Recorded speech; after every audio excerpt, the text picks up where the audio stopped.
Bapak Ibu, apa kabar? Sehat? Sudah ngantuk belum? Saya doakan panjenengan semua yang terlibat acara malam ini, baik yang nyumbang maupun yang sekedar hadir, apapun bentuk partisipasi kita, saya doakan kita semua, panjenengan semua di akhirat nanti mendapatkan syafaat dari Kanjeng Nabi. Amin. Sehingganya kita masuk surga semua. Anaknya soleh dan solihah semua. Tambah rezekinya. Lunas hutangnya. Muka-muka cicilan. Tambah istrinya. Perasaan ada yang amin di sebelah sini kan ya? Oh enggak ternyata. Tambah solehah istrinya. Allahumma amin.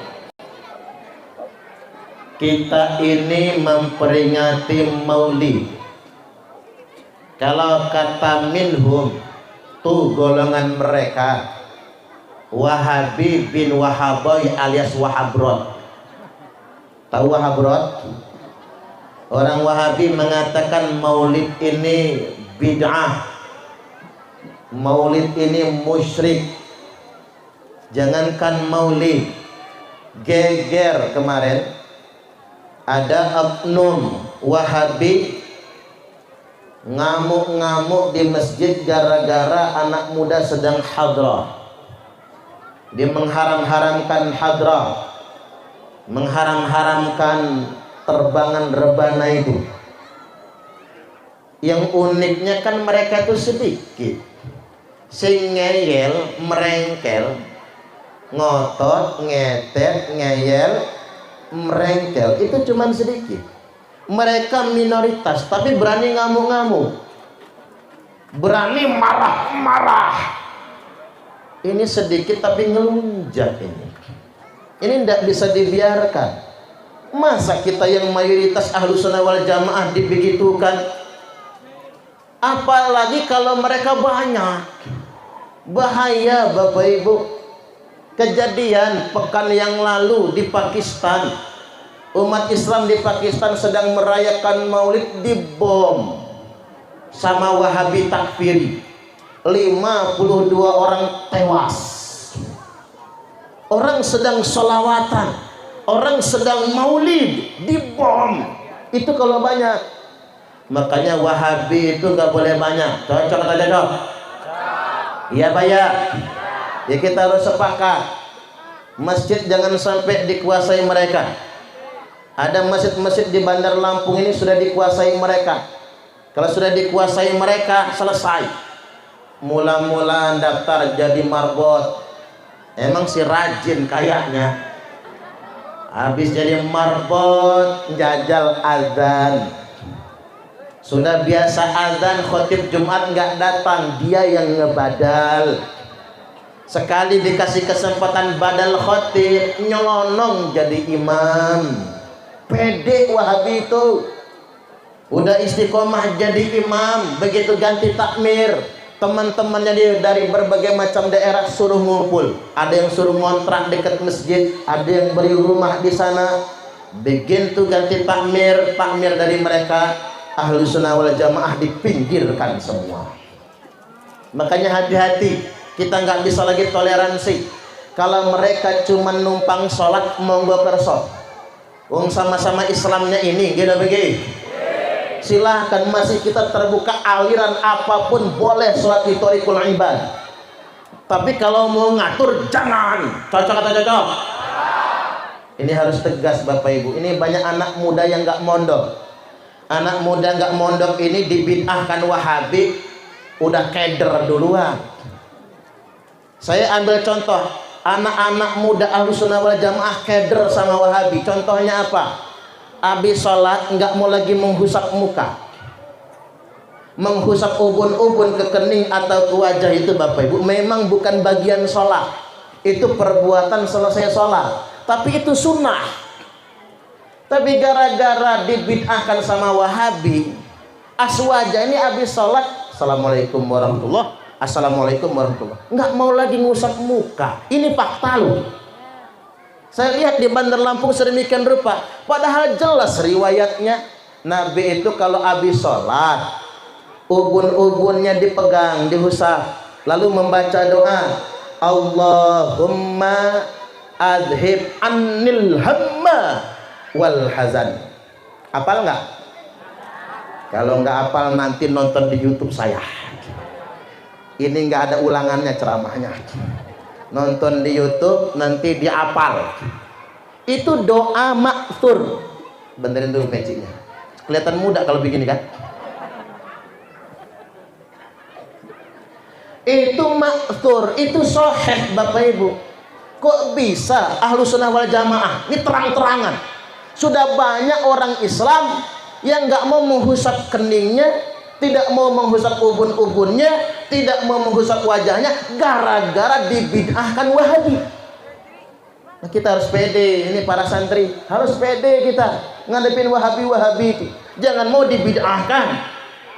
Habis sholat bukannya zikir yang khusyuk, malah ngadep ke jamaah matanya pelorak-pelorok. Saya kalau imam sholatnya makanya matanya pelorak-pelorok begitu tuh Bapak Ibu nggak khusyuk saya zikirnya. Wong dipelototin.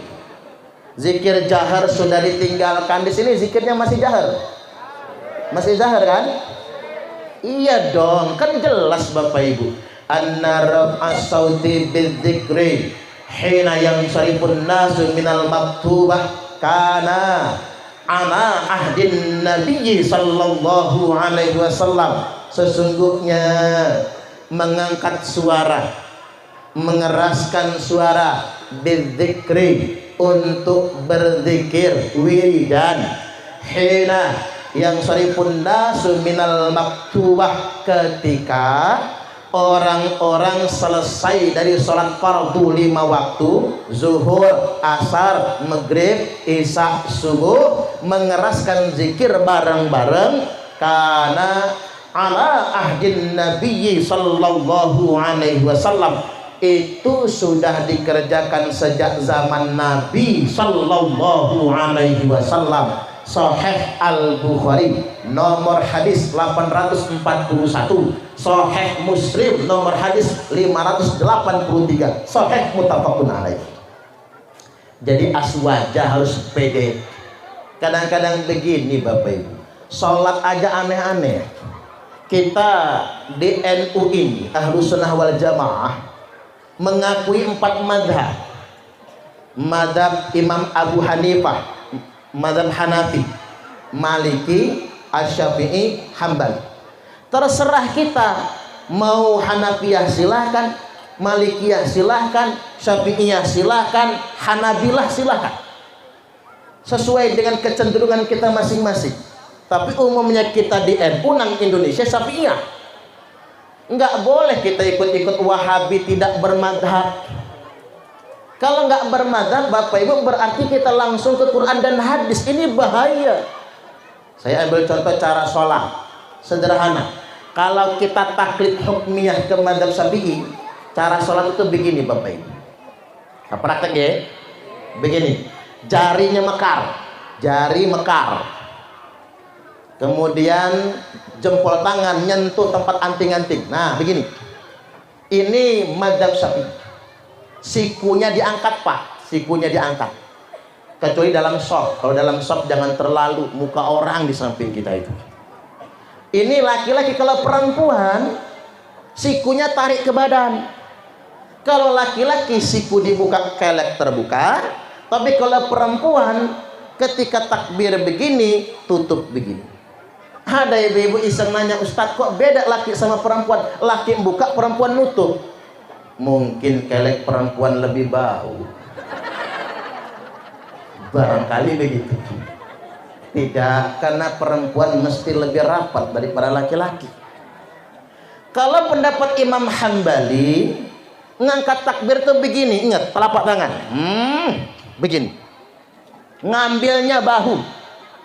Makanya saya kasih tahu dengan semua takbir masjid, kalau orang sudah takbir begini berarti dia madzhab Hambali. Nggak cocok di masjid kita. Nggak salah tapi nggak cocok. Karena kita nih bermadzhab Syafi'i. Di mana bumi dipijak, di situ langit dijunjung. Lain ladang, lain belalang, lain lubuk, lain ikannya. Harus pantas menyesuaikan. Di Arab Saudi semua imam sholat harus bermadzhab Hambali. Nang Malaysia dan Brunei Darussalam semua imam sholat harus bermadzhab Syafi'i. Indonesia saja yang terlalu bebas. Ini Imam Syafi'i, ini Imam Hambali. Jarinya rapat kalau Imam Hambali. Patokannya bahu, bukan dada, bahu. Begitu caranya. Begitupun bersedekah. Cara bersedekah itu kalau Imam Syafi'i dan Imam Malik bawah dada, atas pusar, begini. Harus dipraktek begini. Nah, ini udel. Bawah dada, atas pusar. Kalau Imam Hanafi dan Imam Hambali bawah pusar, tapi telapak ketemu telapak begini. Nah, asal jangan ke bawahan ya Pak, ya salah naroknya nantinya. Nah yang saya bingung itu Bapak Ibu, kalau sedekahnya di atas dada mepet leher begini. Ada yang kayak gitu? Ada kan yang mengamal begitu? Kalau yang di bawah dada atas pusar, Imam Syafi'i, Imam Malik. Kalau yang di bawah pusar, Imam Hanafi, Imam Hambali. Nah yang di dada menyekek leher, Imam Samudra. Ini penting sebagai pengetahuan Bapak Ibu. Jadi jangan ikut-ikutan. Taklid itu jangan taklid buta, tapi taklid hukmiyah, ngerti hukumnya. Ke madhab mana kita menisbatkannya. Lagi kita ngangkat tunjuk nih. Kalau Imam Hanafi, pendapat Imam Hanafi begini, la ilaha illallah turun, nafi naik, isbat turun, nggak digenggam. Itu Imam Hanafi. Kalau Imam Syafi'i, nah kita di Indonesia dua versi begini. Dari at-tahiyat masih begini, begitu syahadat asyhadu an la ilaha illallah. Illallah naik pas isbat. Tapi juga bisa begini. Dari awal sudah dipersiapkan dari at-tahiyat, jempol tangan ketemu jari tengah, disiapkan tunjuknya, begitu illallah ngangkat. Selesai asyhadu an la ilaha illallah, begitu wa asyhadu anna, turun lagi tunjuknya. Jadi jangan kelamaan ngangkatnya. Itu Imam Syafi'i. Madzhab Syafi'iyah sampai akhir. Yang berikutnya yang terbanyak ketiga pendapat Imam Hambali. Dari at-tahiyat udah ngangkat, twing. Jadi kalau yang merasa NU, yang merasa Syafi'iyah, ngangkatnya jangan dari awal, karena itu madzhab Hambali. Imam Hambali dari awal. Nah yang paling dikit pengikut madzhab Maliki, ngangkat dari awal, digerak-gerakkan kanan kiri, tak kanan kiri. Cuman yang saya bingung itu Imam Malik kan kanan kiri, tak. Nah dia wong atas bawah. Ada yang muter-muter, wer. Yang bahaya itu yang nggak ngaji ke pondok Pak, gur melo-meloan, ikut-ikutan.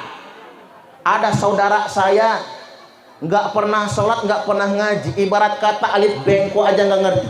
Suatu hari merantau ke kota, begitu pulang kampung sholatnya sudah wer, sama anaknya ditangkap, dilepas, wer, tangkap lagi, dilepas lagi, wer, tangkap, lepas lagi. Selesai sholat kesel si bapak, digebuknya anaknya. Kata saya, Mas, yang salah bukan anakmu, tanganmu itu. Orang kampung sini nggak biasa ngelihat yang kayak gitu. Itu mau untung nggak ketutupan sarung. Kalau ketutupan sarung apa sangkaan orang, suudzon orang nantinya. Nah ini perkara sepele, tapi penting Bapak Ibu. Jadi kalaupun ada orang Wahabi yang datang pada kesempatan kali ini, ingin saya sampaikan, boleh Anda percaya dengan paham Anda, tapi kami jangan dibid'ahkan. Cocok atau cocok?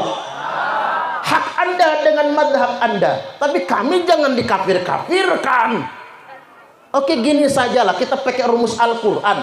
Lana a'maluna walakum a'malukum. Buat kami amal kami, buat antum amal antum. Masing-masing. Ibarat orang bertetangga, nggak usah ngapain di rumah tangga orang, urusin saja rumah tangga kita dewe. Ya, Bay ya? Cocok atau cocok? Maka benar kalau kata orang di pasar, laki-laki, ingat bapak-bapak, laki-laki yang rajin mencium istrinya relatif lebih panjang umur dibandingkan dengan laki-laki yang mencium istri tetangganya. Setuju nggak, Bu? Bacok orang, Pak, jangan macam-macam. Nggak panjang umur, percayalah kalau itu dilakukan. Iya dong. Oke, kembali lagi kita semua memperingati Maulid. Cukup dalil Bapak Ibu, nggak usah banyak-banyak. Biyene Abu Lahab alias Abdul Uzza bin Abdul Muthalib, paman Nabi, itu mati dalam keadaan kafir musyrik. Setelah 1 tahun dikubur, saudaranya paman Nabi juga Abbas bin Abdul Muthalib. Abbas ini paman Nabi yang soleh. Dulu para sahabat tawasulan. Itulah mengapa boleh tawasul pada manusia. Boleh. Tawasul ke ulama bagus. Sahabat dulu tawasul dengan Abbas, minta turunkan hujan. Hujan turun. Makanya malam ini kita pun tawasulan. Mudah-mudahan dengan ngaji maulid malam ini segera turun hujan. Nggak apa-apa sekarang juga. Udah dikangenin banget tuh am hujan. Hujan yang berkah, hujan yang manfaat. Allahumma amin. Kata Abbas bin Abdul Muthalib radhiyallahu an, lamma mata Abu Lahab, ketika telah matinya Abu Lahab, ra'aituhu fi manami ba'da haul fi syarri hal. Aku ngelihat Abu Lahab dalam mimpiku. Ketemu dalam mimpi. Ba'da haul, setelah 1 tahun Abu Lahab dikubur dalam keadaan yang sangat buruk sekali. Abbas bertanya, Mas, kalau bahasa kitanya, apa kabar? Kata Abu Lahab, saya disiksa. Hanya saja yukhaffafu anni kulla yaumitsnain. Diringankan siksa kubur bagi saya tiap hari Senin. Ini hadis sahih. Apa sebabnya diringankan siksa kubur bagi saya? Karena waktu keponakan kita lahir, Maulid, saya gembira dengan Maulid Muhammad. Saking gembiranya saya sedekah memerdekakan budak. Gara-gara senang dengan Maulid, gara-gara sedekah memerdekakan budak, Abu Lahab diringankan siksa kubur tiap hari Senin. Sahih Al-Bukhari, disahihkan riwayat ini oleh Amirul Mukminin fil hadis. Amirul Mukminin dalam bidang hadis, yakni Imam Bukhari. Dikutip oleh Al-Hafidz Ibnu Hajar Al-Asqalani dalam kitab Fathul Bari, syarah Sahih Al-Bukhari, oleh Al-Hafidz Ibnu Katsir dalam kitab Sirah Nabawiyah, oleh Al-Imam Al-Baihaqi dalam kitab Dalail. Kurang apa? Ini Abu Lahab jelas-jelas kafirnya, jelas-jelas musyriknya, gara-gara Maulid diringankan siksa kubur. Mudah-mudahan Bapak Ibu, kita yang Maulid pada kesempatan malam ini dilepaskan dari siksa kubur, di akhiratnya masuk surga. Amin, amin ya rabbal alamin. Ya jelas Abu Lahab saja begitu. Abu Lahab ini kan pasti masuk neraka, gitu begitu. Kan jelas, tabbat yada abi lahabin wa tab, binasalah kedua tangan Abu Lahab, wa tab, dan benar-benar binasa. Abu Lahab itu binasa bukan karena orangnya. Allah enggak underestimate sama orangnya, Allah nggak sebel sama orangnya, tapi gara-gara kedua tangannya alias perbuatannya. Ma agna anhu maluhu wa ma kasar. Apal bu? Apal nggak? Ya pantas ibu ini masuk surga semua, amin. Ma agna anhu, tidak ada manfaatnya, tidak ada gunanya atasnya, maluhu, harta kekayaannya, wa ma kasab, begitu juga bisnis dan perniagaannya. Abu Lahab kaya tapi nggak bisa nolong, makanya yang kaya nggak usah sombong. Saya tanya, ada nggak orang kaya sombong? Banyak. Orang miskin sombong? Tambah banyak. Udah melarat, sombong apanya yang disombongin. At-takabburu minal aghniya'i qabih. Orang sugih sombong jelek. Walakinnahu minal fuqara'i aqbah. Tapi orang melarat sombong tambah jelek. Orang pintar sombong jelek. Orang goblok sombong tambah jelek. Ibu-ibu yang cantik-cantik sombong jelek. Ibu-ibu yang jelek sombong tambah jelek. Saya tanya, kira-kira ada nggak orang jelek sombong? Yang mana orangnya? Oh, nggak ada yang berani ngacung ya. Tidak ada gunanya harta kekayaan yang disombongkan.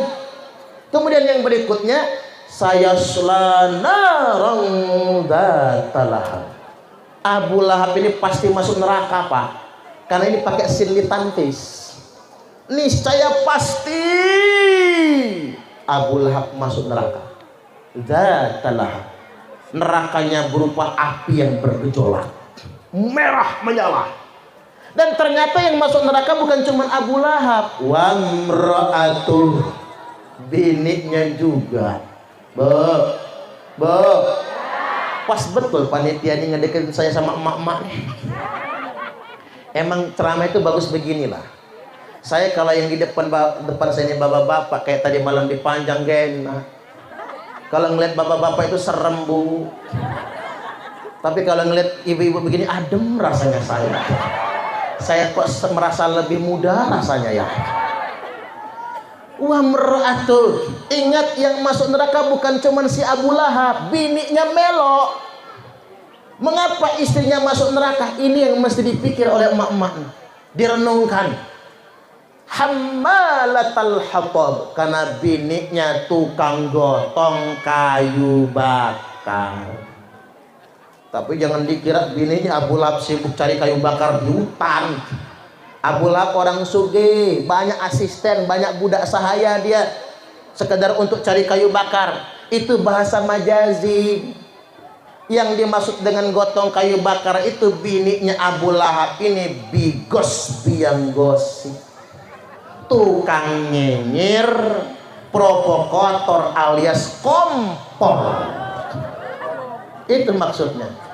Karena di zaman Nabi dulu belum ada kompor gas, yang ada kayu bakar, maka Quran nyebutnya kayu bakar. Andai kata sudah ada kompor gas, pasti nyebutnya kompor gas itu. Quran kan kontekstual, sesuai dengan zamannya soalnya, sesuai dengan asbab turunnya. Di sini ada nggak yang suka nyinyir? Hati-hati loh, Bu, walaupun kerudung jenengan yang share di tanah. Woi, kata orang Lampung, mapas kerudungnya. Kerudungnya yang share di tanah, nyapu halaman aja nggak pakai sapu lagi. Pakai kerudungnya itu lah. Nyapunya itu saking panjangnya. Tapi nek cangkeme lek, tukang nyinyir. Ngapa ibu-ibu tuh kalau lagi nyinyir mulutnya sampai keriting ya. Ekspresinya penuh banget, monyong mah monyong, pengut mah pengut, matanya ngati mendelik gitu. Ekspresinya tuh kena banget begitu. Hati-hati nyinyir itu. Dan saya pelajari, ibu-ibu di Bandar Lampung ini paling fasih nyinyirin orang hajatan. Coba bapak-bapak lihat bini kalau pulang kondangan, siap-siap lihat cangkemnya. Apa kata emak-emak?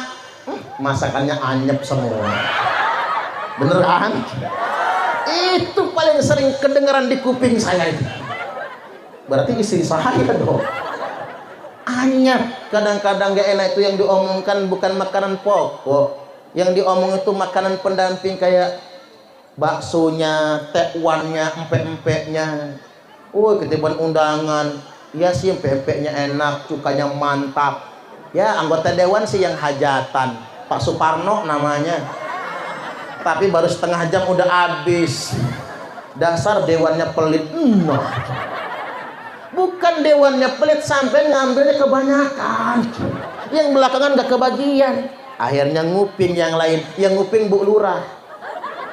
Biar gak diomong orang, Bu Lurah nyiapin. Bu, segede-gede sebanyak mungkin. Pokoknya siapkan empek-empeknya. Cukanya emberan tahu. Biar gak diomong orang. Dari pagi sore sampai besok gak habis. Apa gak diomong? Masih. Apa kata mak-mak?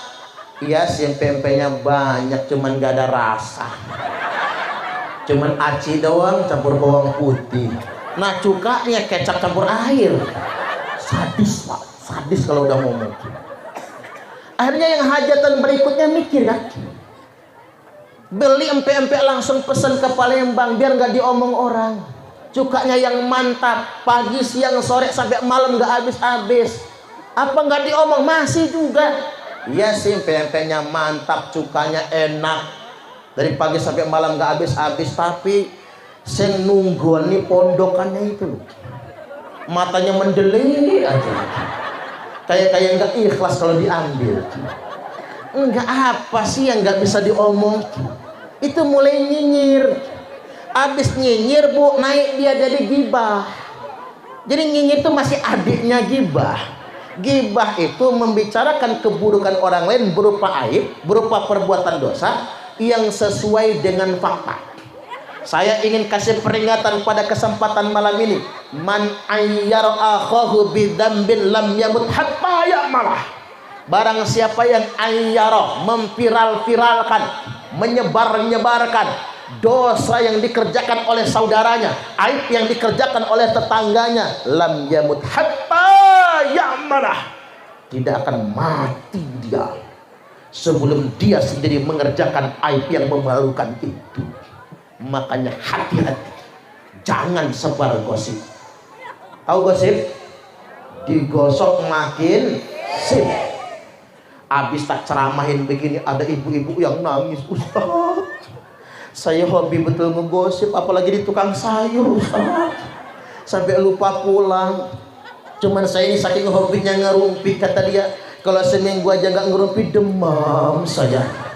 Kira-kira apa sih Pak Ustadz obatnya biar saya berhenti ngerumpi? Kalau ibu-ibu memang potongan hobi ngerumpi, kalau seminggu aja nggak ngerumpi malah demam, panas dingin badannya, ada rukshohnya Bu, ada keringanan, berarti boleh panjenengan ngegosip sepuas-puasnya. Saya tanggung jawab karena rukshoh. Maaf ya Pak, karena kalau enggak ngegosip dia sakit malahan. Saya kasih rusuh, silakan jenengan ngerumpi sepuas-puasnya, ngegosip sepuas-puasnya, tapi jangan ngajak kawan. Ngegosipnya sendirian,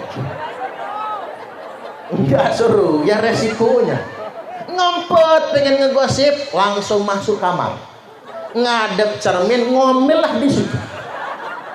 Paling anaknya ngomong, mama kue sedan, ngegosip kok dewean. Itu resikonya. Hati-hati.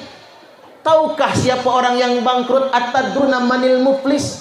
Yang bangkrut itu kata Nabi, rajulun min ummati, seseorang dari umatku bangkit pada hari kiamat dengan sholatnya, dengan puasanya, dengan hajinya, dengan zakatnya, tapi cangkemnya nyinyir, gosip, fitnah, provokasi, habis semua kebaikannya, akhirnya dimasukkan ke dalam neraka. Hati-hati. Naik dikit bapak ibu jadi fitnah dia, hati-hati. Nambah dikit, ngurang dikit, apalagi banyak, itu jadi fitnah. Wal fitnatu asyaddu minal qatl. Sedangkan fitnah lebih kejam daripada pembunuhan. Hati-hati dengan fitnah. Apalagi ini Bapak Ibu ngapura nggih. Ini tahun politik. Jangan mudah dengan percaya dengan hoax, berita bohong. Kayak kemarin itu nyebar di grup-grup WhatsApp, tentara Cina datang ke Indonesia dengan seragam tentara. Cina sudah menjajah Indonesia. Oh, rame yang memaki-maki. Yang saya gedek-gedek Pak Babin Kamtipmas, yang nyebar itu istri polisi lagi. Lakinya polisi, kalau tak lapor non-job lakinya, jangan macam-macam. Tentara Cina turun dari pesawat, framing narasinya tuh di Makassar. Dia nggak lihat di sininya itu merah putih. Bu, kata saya, jangan mudah nyebar video. Itu bukan tentara Cina, itu TNI Polri pulang tugas internasional. Lihat dulu merah putihnya itu. Nggak dihapus, Bu. Dihapus, tak laporin. Kalau nggak dihapus, baru dihapus. Betapa banyak orang sekarang percaya sama hoax. Gara-gara apa? Gara-gara politik, Bapak Ibu.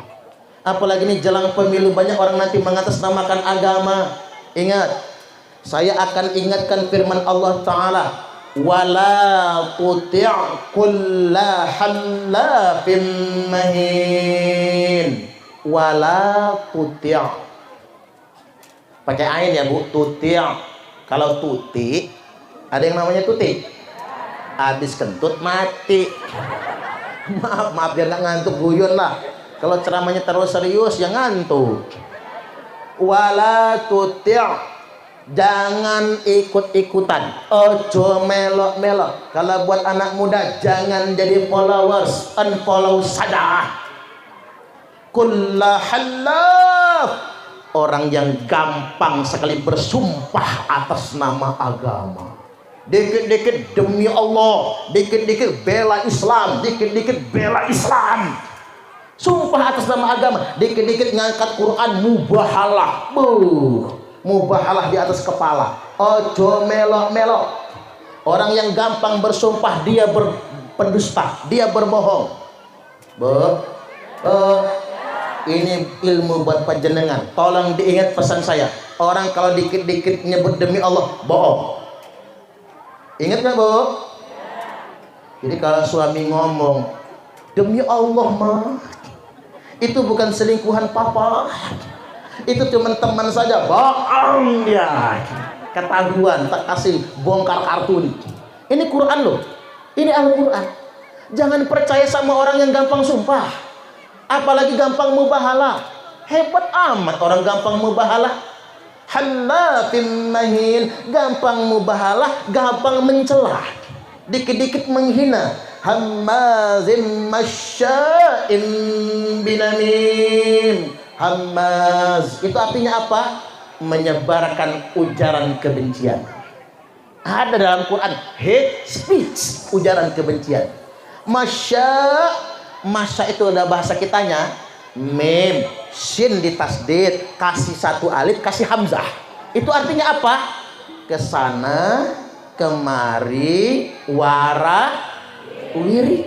Itu bahasa kitanya. Bahasa zaman sekarangnya viral.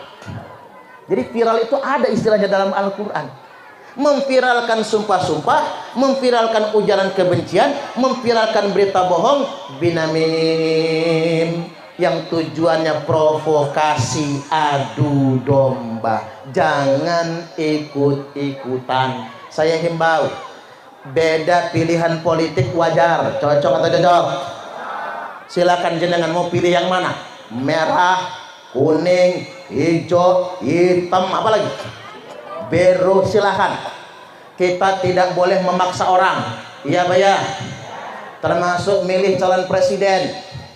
Udah muncul namanya, ada Ganjar Pranowo, ada Prabowo Subianto, ada Anies Rashid Baswedan. Sampean panjenengan silakan mau dukung yang mana saja. Warga negara yang baik harus datang ke TPS tanggal 14 Februari. Setuju atau setuju? Nggak boleh golput, one man one vote. Oh, katanya begitu. Mau dia sugih jedut langit sama yang melarat tukang sokli, sama hak suaranya satu juga. Mau dia ganteng kayak manapun, sama yang welek palak bopeng, sama haknya satu juga. One man one vote, satu orang satu suara. Warga negara yang baik datanglah, tapi ingat satu hal, karena kita ngaji malam ini, siapapun presiden terpilih pada pemilu 14 Februari 2024 nanti sudah ditakdirkan oleh Allah. Iya Pak ya? Tak ulang lagi, saya berdiri yang ini. Pak,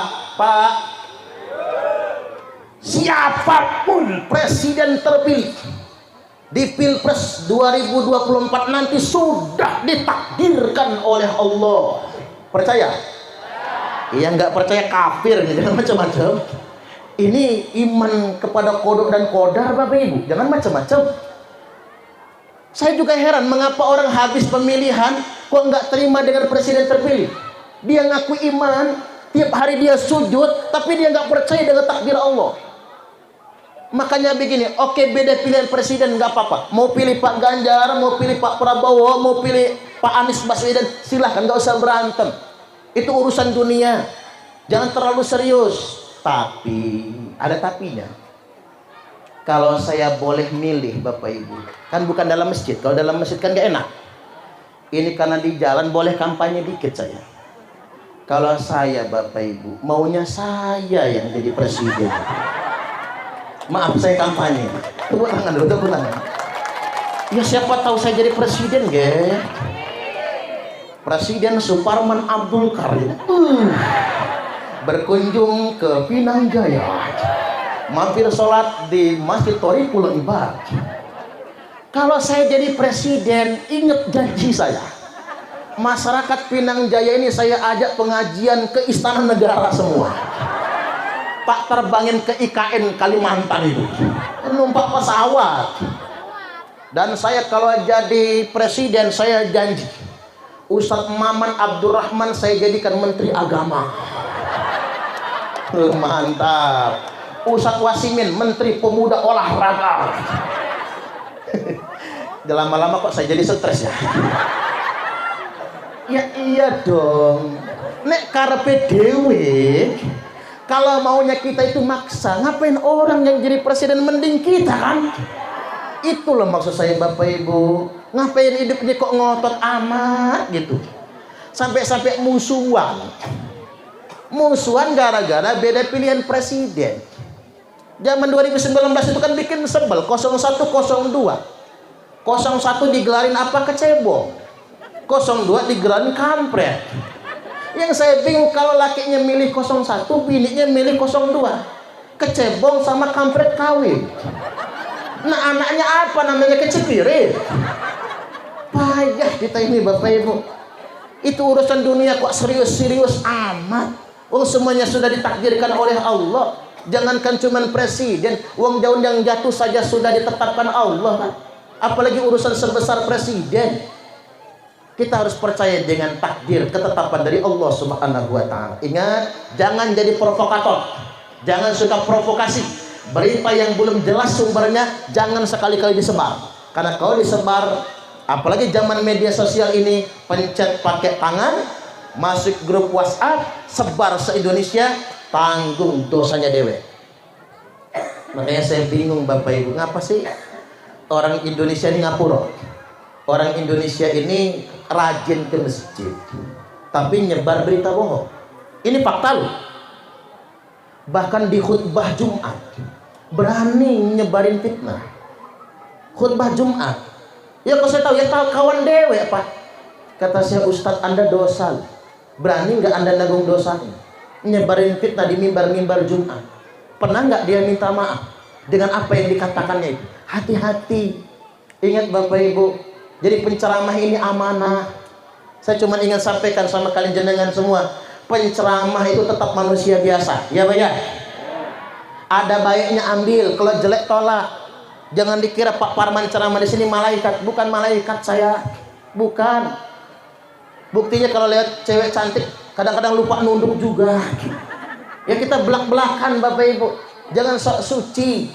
Nggak ada orang seperti malaikat. Makanya siapapun yang bicara agama, ya jangan diterima mentah-mentah, ambil baik ambil, kira-kira nggak masuk akal ya abaikan saja. Kita tetap manusia biasa, tidak ada yang sempurna. Baik, yang berikutnya hadirin wal hadir rahimakumullah, sekali lagi saya doakan mudah-mudahan kita semua mendapatkan syafaat. Allahumma amin amin ya rabbal alamin. Kok cepat amat ya waktunya, udah 40 menit aja ceramahnya ya.